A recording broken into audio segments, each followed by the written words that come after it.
Plastic বর্জন ও এলাকার স্বচ্ছতা নিয়ে আজ বিশেষ বৈঠক অনুষ্ঠিত হল মন্তেশ্বরে। মন্তেশ্বর পঞ্চায়েত সমিতির সভাকক্ষে অনুষ্ঠিত এদিনের বৈঠকে উপস্থিত ছিলেন বিডিও সঞ্জয় দাস, বিভিন্ন পঞ্চায়েতের জনপ্রতিনিধি ও স্বনির্ভর গোষ্ঠীর সদস্যরা। বিডিও বলেন, মন্তেশ্বর ব্লকে বিভিন্ন পঞ্চায়েতের অধীনে যে সমস্ত স্বনির্ভর গোষ্ঠীগুলি রয়েছে সেই গোষ্ঠীর সমস্ত সদস্যরা তাদের শৌচাগার পরিষ্কার পরিচ্ছন্নতার ভিত্তিতে গ্রুপ ভিত্তিক তাদের পুরস্কৃত করা হয়েছে। পাশাপাশি যে সমস্ত সদস্যদের বাড়িতে এখনো পর্যন্ত শৌচাগার গড়ে ওঠেনি তাদেরকে চিহ্নিত করে সরকারি উদ্যোগে শৌচাগার নির্মাণের ব্যবস্থা নেওয়া হবে। এর উদ্দেশ্য 100% মানুষকে শৌচাগার ব্যবহারে অভ্যস্ত করা। পাশাপাশি প্লাস্টিকের অপকারিতার দিকটি তুলে ধরে প্লাস্টিক বর্জন করার জন্য নিজে সচেতন হওয়ার পাশাপাশি এলাকার মানুষকে সচেতন করার জন্য বলা হয়েছে।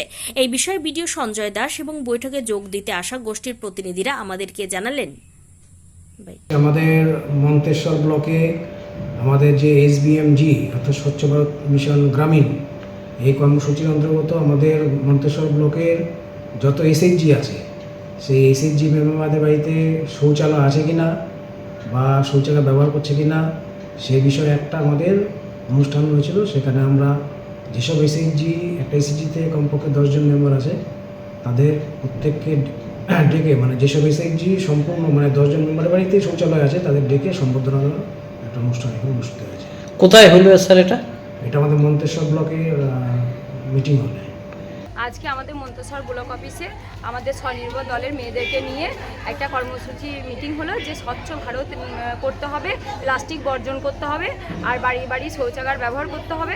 এই নিয়ে আমাদের একটা মিটিং ছিল। এই মিটিংয়ে কে কে উপস্থিত ছিলেন? আমাদের এই মিটিংয়ে উপস্থিত ছিল আমাদের সিআই সাহেব, আমাদের বিডিও সাহেব ছিল, আমাদের নারী ও শিশু কল্যাণ দপ্তরের কর্মদক্ষ ছিল এবং বিশিষ্ট গুণীজনরা উপস্থিত ছিল।